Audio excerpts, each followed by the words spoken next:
Okay, good evening, everyone. I'm really pleased to introduce our guests this evening, Jamal Cyrus and Stephanie Weisberg. Their conversation is the first of the year in the MFA lecture series, which is part of the Sam Fox School Public Lecture Series. We're fortunate for many reasons to have both of them here tonight, as well as to host Jamal in the MFA in Visual Art program to meet with students later this week. So thank you to both of you for being here this evening, and thank you all who are attending. I am Lisa Pulaski, professor and chair of the MFA in Visual Art program and director of Island Press in the Sam Fox School. I want to begin by extending a special thanks to Carrie Inman of Inman Gallery in Houston, Texas, who represents Jamal Cyrus, for introducing me to him, helping to make this evening's program possible. I can't think of a better time to bring Jamal and Stephanie together. I do want to give them as much time as possible, so I will let their conversation reveal the synchronicities and overlaps that make this opportunity so special, but I'll just tell you a little bit about each of them. Jamal Cyrus is a Houston-born and Houston-based artist. His exhibition this past year at Inman Gallery was reviewed in Art Forum by Natalie Herron, who coincidentally spoke here recently as a guest of the Kemper Museum as part of the Sam Fox lecture series. And she described his work as, quote, packing dense knots of reference to multiple generations and geographies of Black history into spare, carefully altered objects and materials. Jamal was the recipient of the BMW Art Journey Prize in 2018, which funded his proposal for a journey that allowed him to conduct research travel to examine the circulation of ideas between Africa, Europe, and the Americas, with a special interest in the way cultures clash and blend, and the way hybridity makes cultures more difficult to define. Jamal is also the 2020 recipient of the Driskell Prize, established by the High Museum of Art in 2005 to honor contributions to the field of African American art. Other recent recipients include Dr. Huey Copeland, Amy Sherrill, Mark Bradford, and Rashid Johnson, among others. As part of the collective Otabenga Jones and Associates, Jamal worked with his collaborators to preserve and promote Black radical traditions, to, quote, teach the truth to young Black youth. The collective's work has been included in important exhibitions, including the Whitney Biennial, the Menil Collection, and the Studio Museum in Harlem.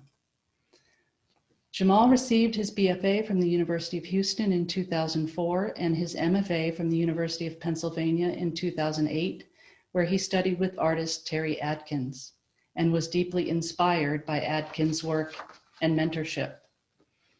This is a great moment of critical conversation around Adkins' work. Adkins, who passed away in 2014, is currently being exhibited in two important solo exhibitions, one in Nashville at the Fisk Museum and Fisk University, curated by Jamal Sheets, and one here in St. Louis at the Pulitzer Foundation, curated by Stephanie Weisberg. So Stephanie is associate curator at the Pulitzer Arts Foundation. She's been here since 2016. Previous to this, she held curatorial positions at the Guggenheim, Creative Time, and the Sackler Center for Feminist Art at the Brooklyn Museum.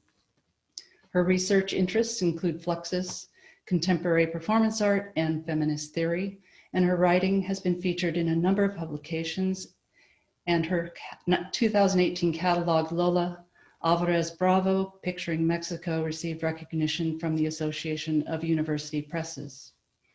In her time at the Pulitzer, she's curated a range of exhibitions, one each year, including Striking Power, Iconoclasm in Ancient Egypt, which has toured to several venues across the US, Susan Phillips, Seven Tears, and now Terry Adkins, Resounding. Stephanie is currently working on an exhibition that explores global collective art practices throughout the 20th and 21st centuries. Before I turn it over to Jamal and Stephanie, I just remind you for best viewing to keep your Zoom set to speaker view and at full screen, which you can do in the upper right. We will field questions from the audience through the Q&A function during the last 15 to 20 minutes of the program, but you can type in your questions at any time. So now I'd like to welcome Jamal Cyrus and Stephanie Weisberg. Thank you both. Thank you so much for having us, Lisa, and thank you to the Sam Fox School and to WashU, and also to you, Jamal, for sharing about your work tonight. I know I echo the sentiments of the audience that I'm excited to learn more about your practice through this discussion. Thank you. Yeah. So just to kick it off, maybe we can learn a little bit more about your biography and some of the early influences that have really informed your practice. So you were born and raised in Houston, Texas, and there are a few figures from the art historical canon there that you cite as major influences. So I'm wondering if you can talk a little bit about who those people are and how they've impacted your thinking. Sure. So I'm going to open up the PowerPoint now and share this with everyone.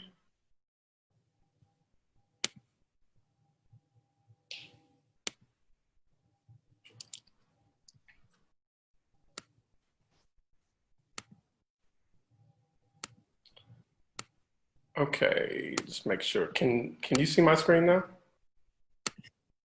I can't see it, but I don't know if panelists can. Maybe Lisa could chime in. Okay. I cannot see it either. Okay, one second. It says who can share, only host.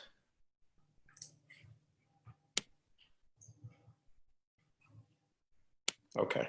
Right now. Now it says all playing, that's great. Okay, should be able to see it now. I still can't see it. I'm sorry. Oh, it's okay. And this is the reason why we Yeah. why we did all this prep today. There we go. Okay, there we go. It always has to happen, right? Yep, it's unavoidable. It's unavoidable, but it's okay. It breaks the ice. So just to tell you a little bit about my history. I grew up as an artist in a very particular part of Houston. It's a neighborhood called Third Ward, and it's this kind of section here at the southeast of your screen. It was originally a Jewish enclave within Houston, but as time went on, it became to be one of the main Houston neighborhoods that have been associated with African Americans. It was a very culturally important location within the city. There were a lot of clubs. There were a lot, there were schools there. There was a university called Texas Southern University, or there is a university there called Texas Southern University, which became very important in terms of like being a hub, for Black Houston. And so one of the gentlemen who taught at Texas Southern University, really who started the art department there, was a gentleman named John Biggers, or Dr. John Biggers. And really, because of some of the early experiences he had, for instance, was one of the first African-American artists to travel to Africa, like very early on, like late 50s, 1957.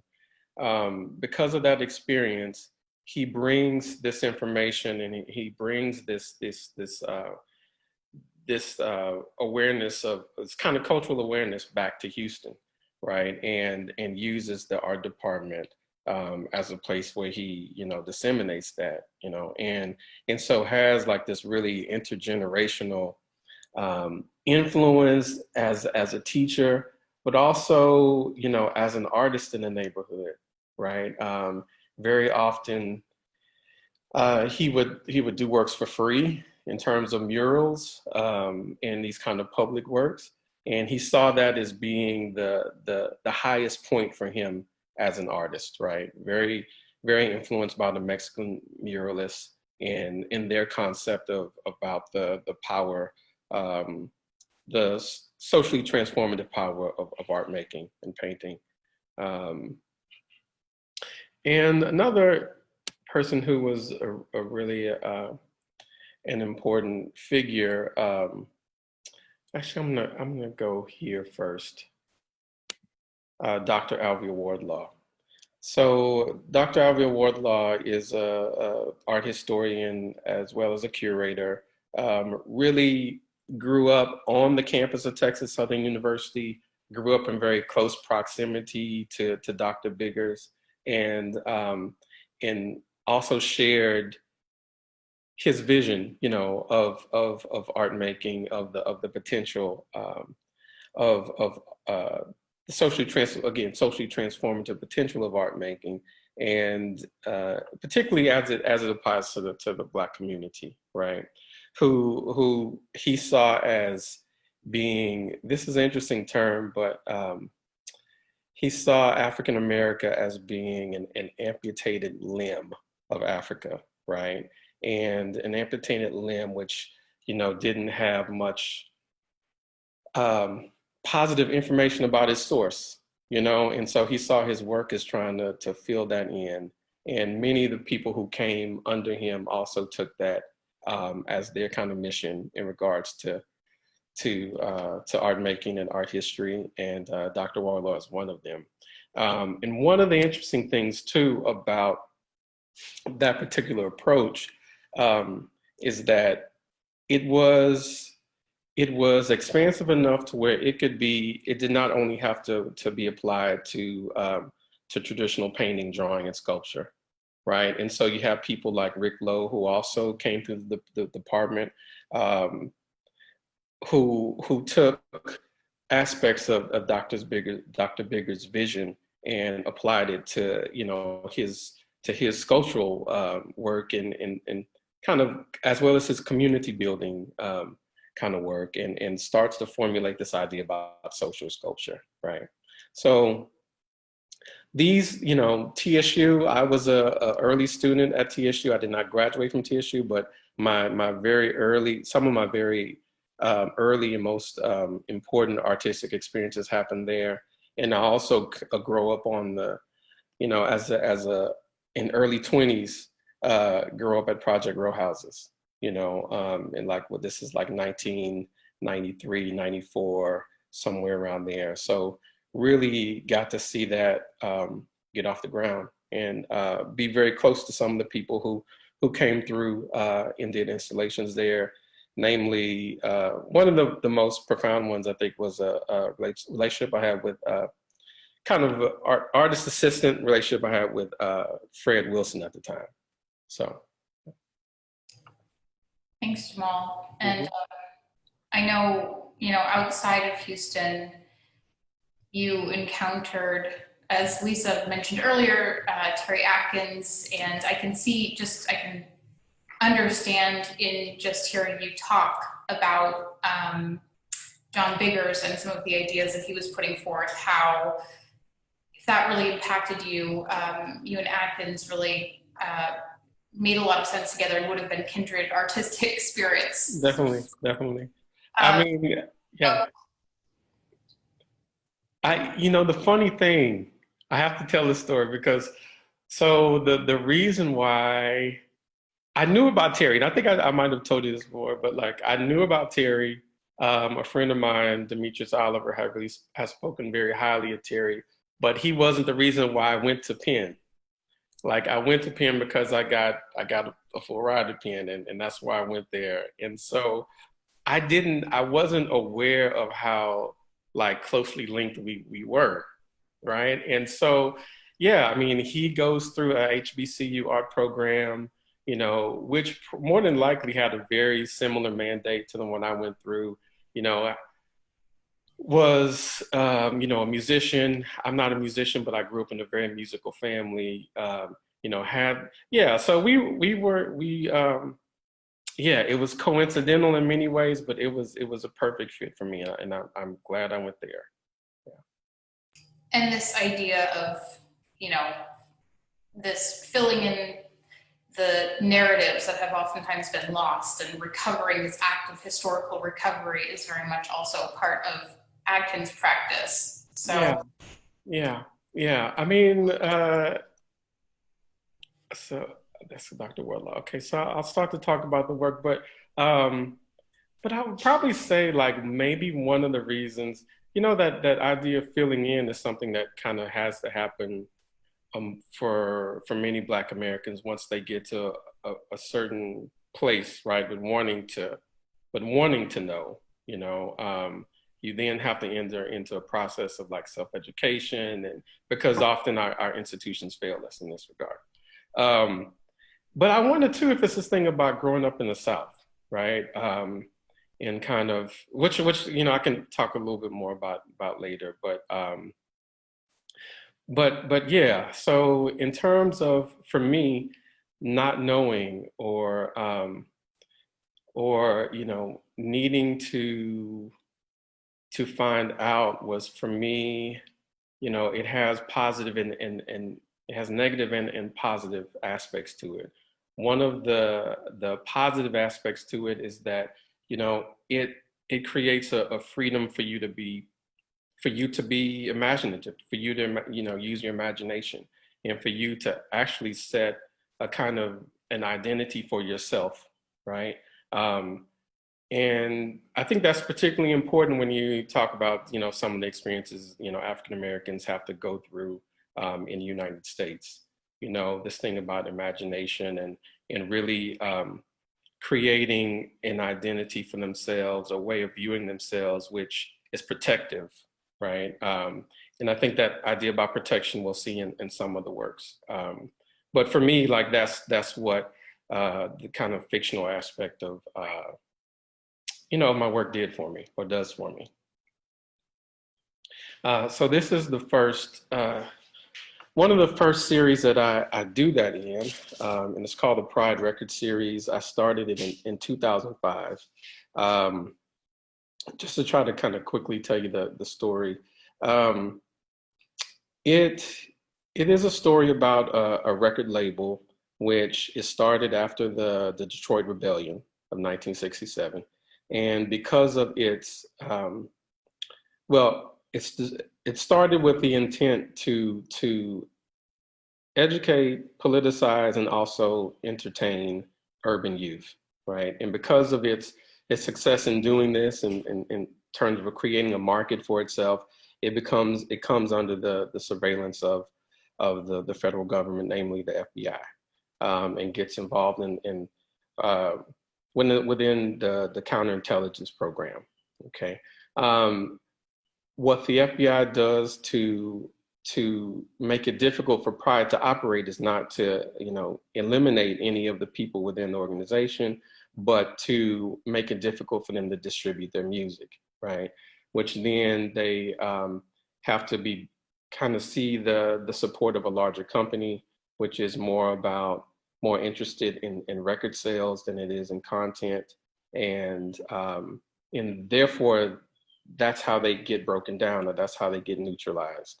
The piece itself tells that story through covers, through album covers. There's no sound associated with this piece, but the history of the record label goes through the covers. Just to say a little bit more about that, the story itself is inspired by a couple of things. One was hip hop. Particularly I grew up in what was called the golden age of hip hop, and kind of seeing that music go from a fairly kind of conscious, very kind of culturally and politically informed entity to something which was,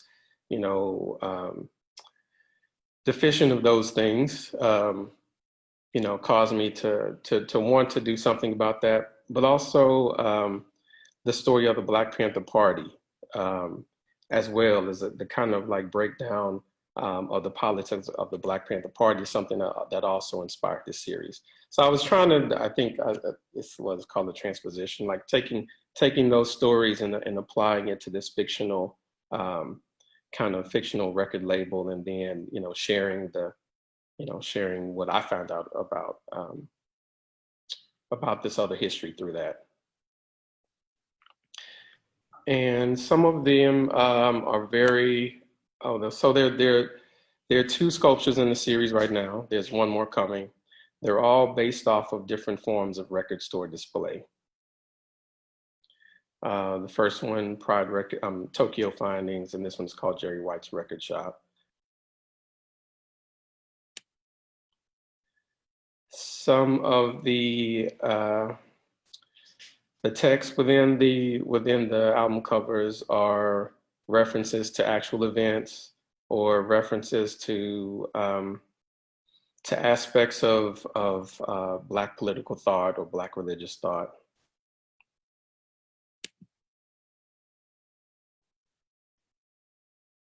In regards to the collage, you know, there are certain elements again that are just reflective of some of the things that America was going through in the late 60s.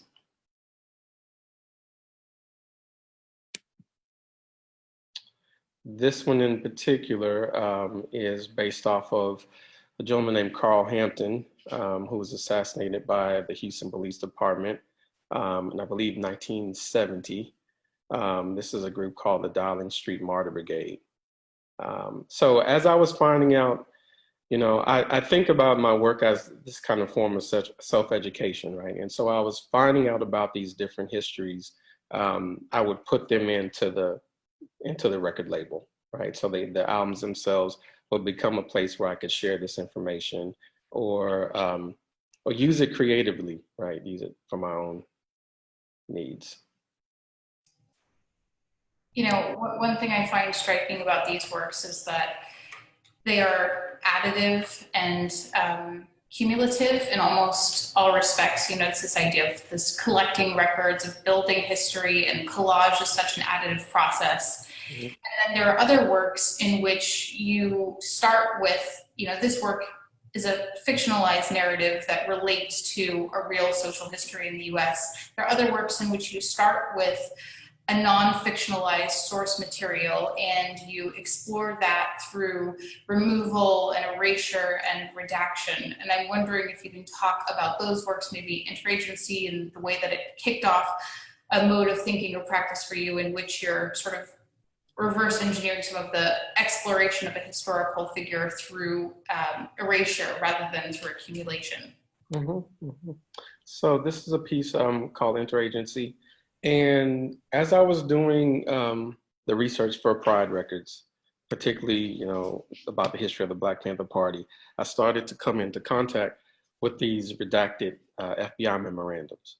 And this was the first time that I saw these things. And so they had for me like this amazing, you know, they look like Franz Klein's paintings, right? Like they have this really kind of abstract nature to them, but yet they still held all of this other emotional baggage and it communicated, you know, at least for certain people, communicated all this emotional material as well.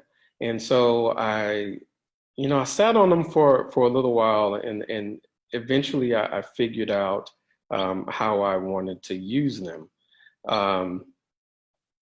But for me, I think the redaction, you know, does meet to, well, is in line with like how maybe abstraction works a little bit in my work, in relation to not knowing, right? In relation to something which has been removed or broken down, right? And I have another series of works which I've taken this title from a poet named Nathaniel Mackey called Eroding Witness, right?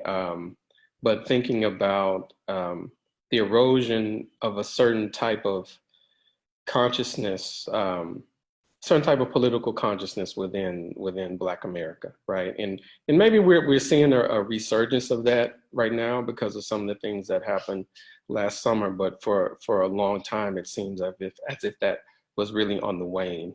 And so that's what I was kind of making my work about and dealing with through the drawings in particular. This piece here is superimposing of two different files, one which is about the North Carolina chapter of the Black Panther Party, and the other one which is about Tupac Shakur, who also, his mother, Afeni Shakur, is one of a group called the Panther 21, who was on the East Coast. And so these two, this kind of intergenerational kind of force, one which is political and another which is political, but is also entertainment and maybe, has some kind of, other aspects into it. So that's what interagency is about. So this piece really came slightly before interagency, and it's called The Janitor Who Draws.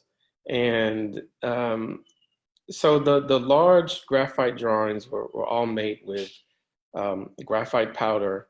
They're made on the floor with stencils, graphite powder, and brooms.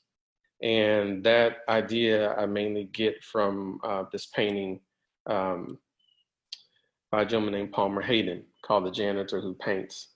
And in graduate school, started to think about, like, how could I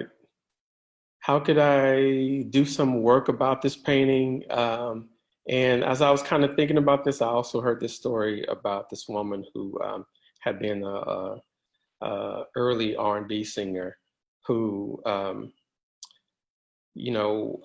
got beat out of her royalties and ended up, despite her talents, ended up back kind of being a domestic, right? So it caused me to think about all of these different figures, perhaps within, Black America that, had these talents, but also, but didn't really get a chance to use them, right? So that kind of creates the Janitor Who Draws. And, he works in this building, and the pieces that he does are caught on surveillance camera, right? 4-channel camera inside the rooms he works in.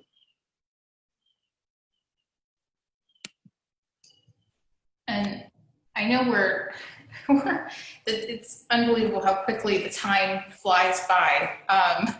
So I wonder if I really want to hear about a particular work, but I wonder if maybe we might return to that, and you might be able to talk a little bit about, you mentioned protection earlier, and you might be able to talk a little bit about how ritual and material culture intersect in your work. I think it's such an interesting kind of current in your practice, and perhaps you could talk about that with BPPGG and a little bit about that, or explain if you want to talk about that as well.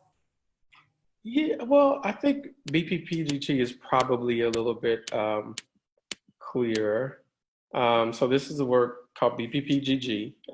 It stands for Black Panther Party Gree, and it's essentially a leather jacket which has these leather pouches on it that are basically like amulets that were used for protection throughout the African diaspora, right? They were, in certain places, they were called mandingas because they were associated with the people, a particular tribe who made them. But they will often have like examples of religious texts in them, or what would be thought to be charged materials or other kind of protective objects that have a protective power to them. And so this piece comes out of seeing time and time again this work here, or these types of works, which is called the Mande. They're called hunter's vests, made by a group called the Mande. And before they would go into the forest, their hunters would often have these jackets or vests that they would wear that would protect them from, physical harm, spiritual harm, and other kind of things that they may face while in the forest. They also serve as a kind of a trophy, a wearable trophy case for them. So as they would have different experiences and what they would have, kill particular animals, they would have little souvenirs would collect on their garments. And so, thinking about that, and also thinking about the kind of bodily harm and violence that many of the activists faced, in the civil rights movement and in the Black Power movement as well. I was just thinking about the need for a garment or need for an object to serve that kind of protective power. And so, yeah, so this was created. It's very much in line with the Black Panther Party uniform, which was a leather jacket and a blue, kind of blue button-up shirt. And can you tell us what the GG in the title stands for? It stands for Gree. And Gree is another term for that amulet. I think this is something that's mainly used, a term used in Louisiana, maybe other places, for that kind of object. And I know performance isn't, a huge part of your individual practice, but a performance that you did in 2012, Texas Fried Tenor, you're also exploring material culture that relates to a specific region and using performance to kind of activate the material culture to explore these narratives. I'm curious if you can talk about this work, and do you see ritual as part of this performance, or is it something separate for you? I do see ritual as part of this performance, and I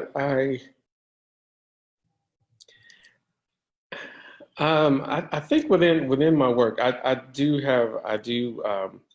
take a lot of inspiration from different approaches to African art, right? Particularly like its functionality, right? And think about some of my works as whether it be a textile or whether it be some, like with this more kind of traditional 3D object.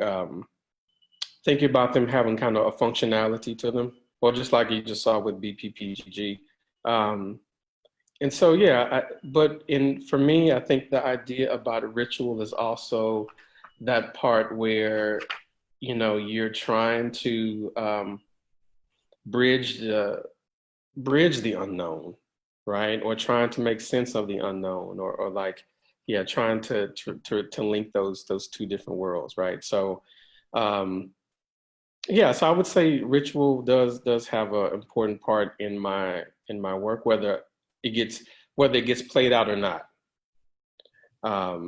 But Texas Fried Tenor was one of the performances I've done, and as you were saying, it's a type of ode to a group of musicians, tenor saxophonists within Texas who were known to have a particular sound.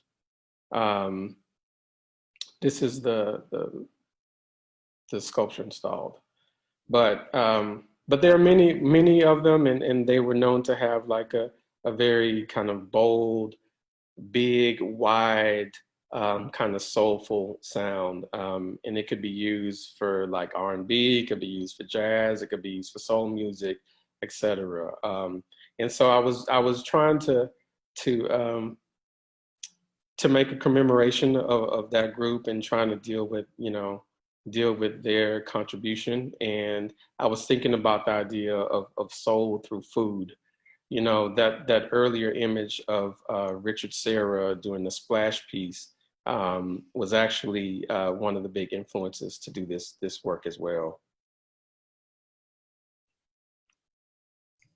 As well as, so after my first year of graduate school, I drove, it's probably like late 1980s. This was just ridiculous for me, but I drove like a late 80s Corolla wagon from Philadelphia to Texas. And it had a cassette player. And one of the few tapes I had in the car was this recording of Aja by Steely Dan, and there's a song here which is called Deacon Blues, and in Deacon Blues he talks about the transformative power of the saxophone, right? And so that got me off on this whole thing. And Texas Fried Tenor is really supposed to be one in a series of works that address different musicians' approach to the saxophone. And you actually deep fried the saxophone? Yeah, so that's actually deep fried. So the making of the sculpture is part ritual, as you stated, and it's also partially a sound work. So there as it's frying, it's mic'd, and I'm altering, the sound of the frying, as well as adding other samples and other elements to it. Nice.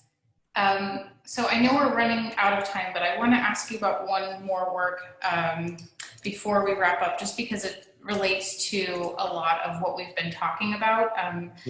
I do acknowledge that, and we didn't even get a chance to talk about your collective, Otabenga Jones and Associates, and that's a whole other totally interesting chapter. But since we're here to talk about your work, I figure it might make sense to wrap up with something from your solo practice. So it's just struck me when you were talking about John Biggers and his history of having this important trip to Africa and sort of, studying that lineage and his investment in it, that you yourself have not too long ago in 2017, you won the BMW Art Journey Prize and journeyed across the globe as part of research for your practice. And I would love to just hear you talk about the Jet Auto Archive work very quickly and how that work evolved as your travel exposed you to new modes of practice. So a lot of my work is very inspired, influenced by the post-minimalists.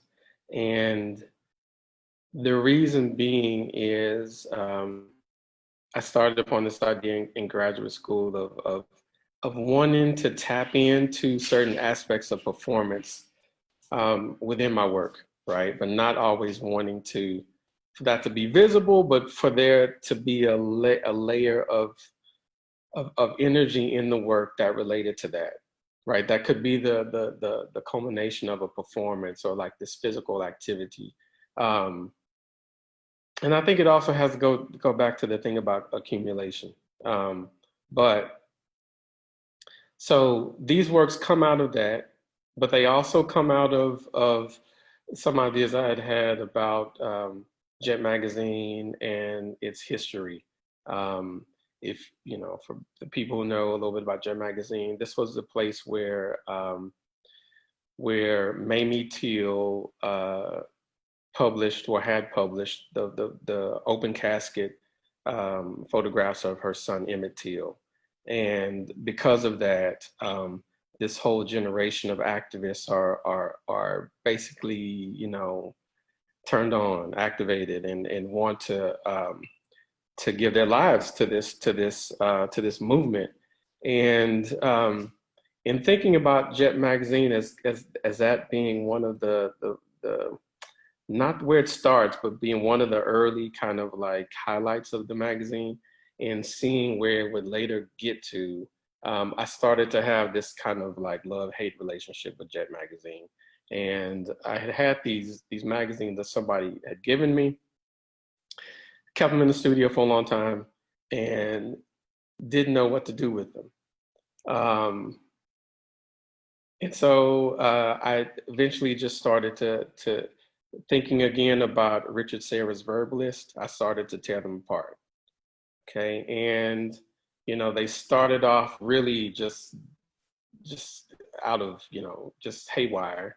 And as I kept revisiting them and tearing them up, they started to gain form. And the form that they started to gain was kind of like these textile like figures, like textile like pieces. One of the other aspects of the tearing is that the tearing apart, the tearing is also related to a process within quilt making, which is called stripping, where they would strip cloth and then kind of resew. And so that's where, that's where these pieces come from, in both like the intention and then the form of them. They're situated to where you see the front and back of a page at the same time, and they're very layered. So I would just go through each page very systematically, tear it up into different sections, and then paste them together. When I was in Ghana, I figured out how to make the pieces larger. These early pieces are they are glued to a canvas substrate, but the later works the pieces are glued to themselves, and that's something which I found out about the creation of kente cloth.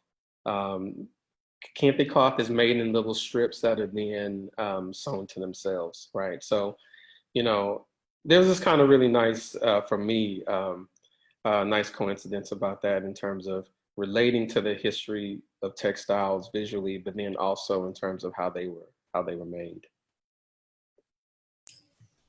Yeah, and I think these works are have a really nice tension of material, as you were mentioning. They feel very sort of textile based, despite having this totally separate life, this source material, this paper as part of this magazine that is so enmeshed in African-American culture and history. So I'm told that we have enough time for me to ask about Otabenga Jones and Associates after all. So I'm glad that I can do that because I think it's an important part of your history. So in addition to your solo practice, as I mentioned very briefly, you've been a member of the artist collective Otabenga Jones and Associates since 2002. Is that right, Jamal? Mm-hmm.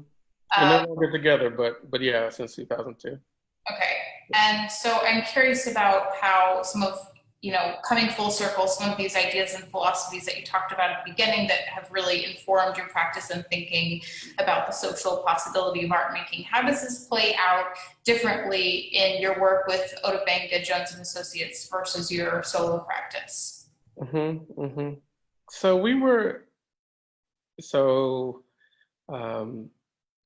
Jabari Anderson, Kenya Evans, myself, and Robert Pruitt, we all went through Texas Southern University, and we're friends there. And again, had like the same kind of experiences in regards to like, how we were coming up in that environment, right? And we shared a lot of those experiences actually. And so I think like with that work, I think that work is much, in terms of the impact it seeks to get to, like it's about reaching collectives of people, like reaching communities of people, right? And I think my work probably is more like maybe like individual therapy, right? Like that's probably how I'd see those two things. I mean, because the ideas are very similar, but like, OJ is much more overt and much more straightforward than I think what happens in my work, although like the material is the same, Yeah. And can you talk a little bit about this project?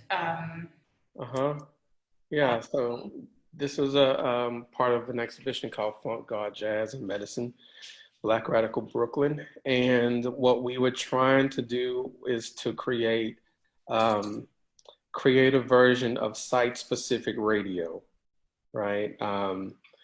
And that is, Brooklyn was this place where, you had all of these musicians who lived in Brooklyn, since bebop, right? Like all these musicians who were in that area, and you had the ability to kind of create this radio archive just from the people who lived in that neighborhood, as well as some of the institutions that also existed in the neighborhood, namely this organization called the East, which was a jazz venue, but very family oriented, kind of I think I would probably say like a Pan-Africanist kind of organization. So that's what it was about. And we were, you know, we wanted all the voices on that station to be centered and located, you know, in the neighborhood, and for it to basically hear itself and hear the neighborhood to hear itself and its history. So this is the Bedford-Stuyvesant area, if I remember correctly. Yeah. Yeah, that's right. And were members of the public allowed to engage the work, you know, from an audio perspective, or was it just invited participants? So there were times in which members of the public were able to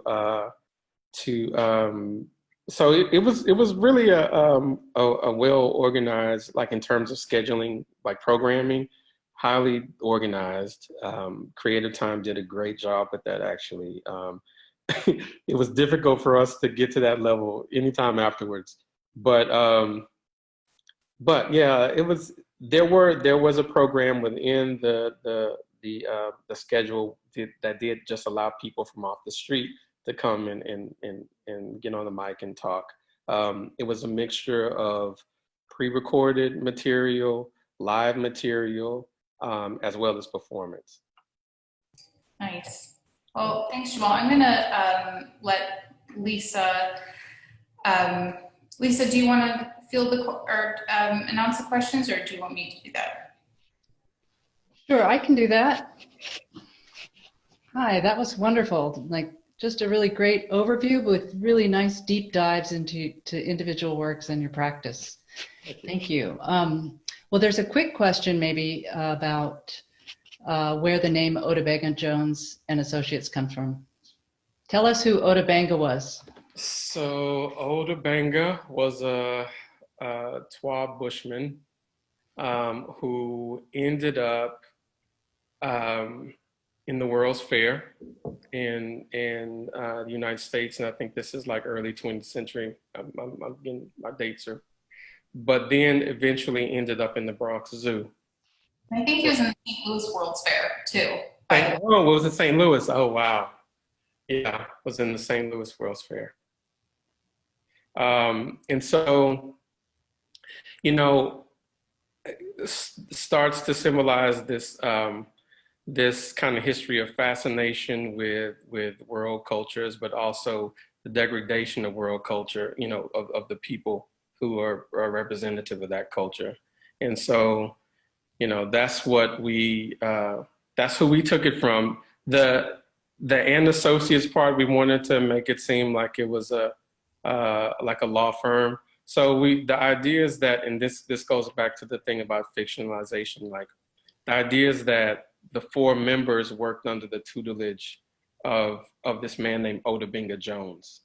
And so we basically use him as a scapegoat for if anything went wrong with any other projects, but also to tie like ourselves to this other history too that maybe we only knew from books, you know. So great. This is a two-part question. How do you make decisions about what information to reveal in a work through titling or through the work itself? And you talk about filling in gaps in American history. Do you also feel that obscurity or ambiguity plays some role in reclaiming Black American history? Okay, so the first one was, how do I make title? I mean, how do I how do I make decisions about what to reveal? What to reveal and what to conceal.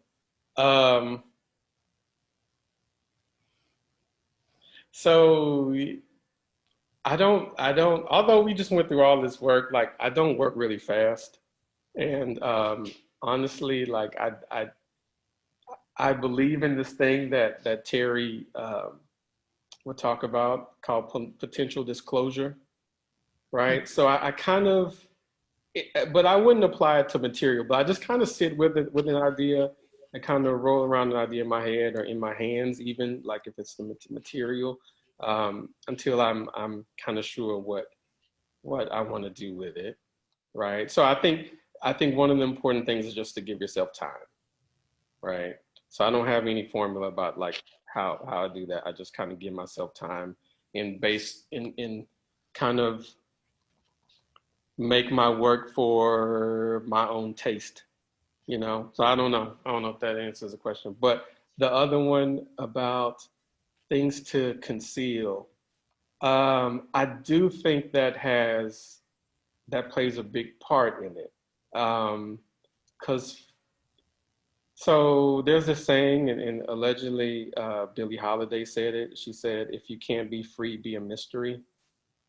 And, you know, and so I do think there is something to say about, you know, knowing the right amount to conceal in terms of creating a space for yourself or protecting yourself, but also creating interest. So I do think it's very much of a balance. Yeah. I think the question asker might have also been relating the idea of ambiguity or the mystery that you leave to the idea of the amputated limb that you talked about, the sort of filling in the gaps of history through the narrative. Yeah. Okay. There's another question asking, at what point in your journey did you give yourself permission to perform pieces like Texas Fried Tenor? In other words, when did you first feel free enough to present something so experimental and ambiguous? When did I give myself freedom to do that? Well, I started off small.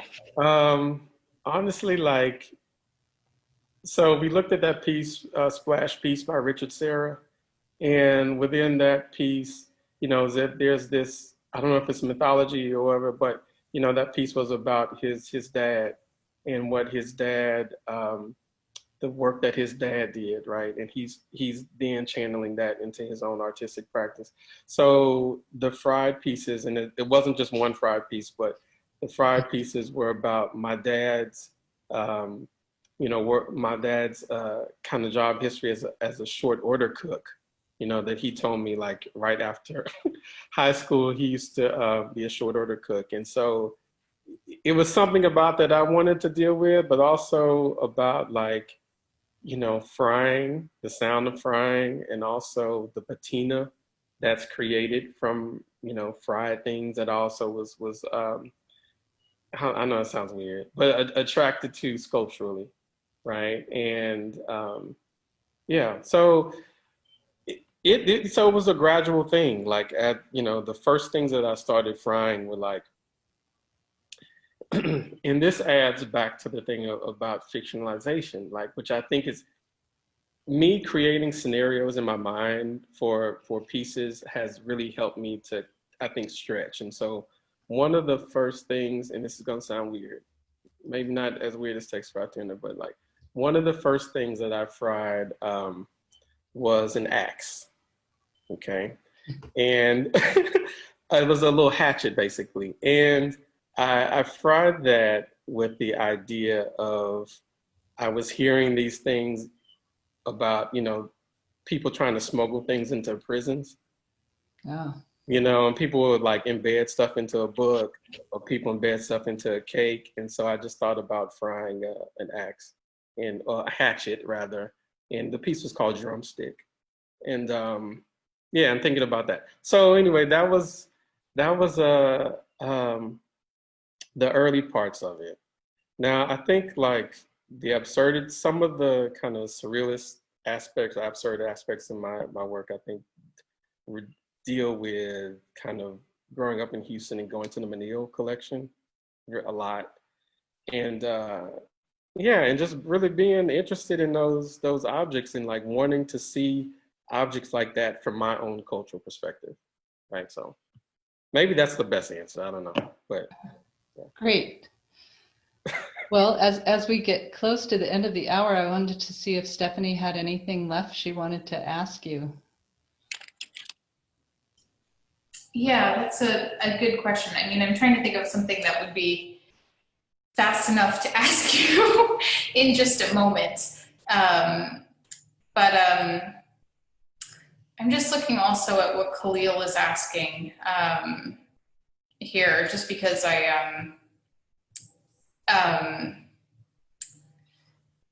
I'm trying to read this. Oh, he was asking about how is it to work with Valerie Castle-Oliver. I don't know if I can ask you something in 2 minutes time, but maybe.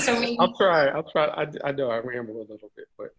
Oh, no, not at all. Well, one thing I was interested in your work about, we didn't get a chance to talk about, and just worth acknowledging, or even maybe just commenting on, is that I think there are certain works in which, you know, this, you have a lovely mix of representation and abstraction in your work. There's one work that's sort of a, we didn't get to show, that's a stack of chairs that's referencing the assassination of Malcolm X. And I think, I'm wondering if that's something that you also can relate back to Terry at all, this idea of like exploring very real histories through abstraction and accumulation of some of these very literal objects, or is that, yeah, where do you feel like that comes from in your practice? Where does that come from?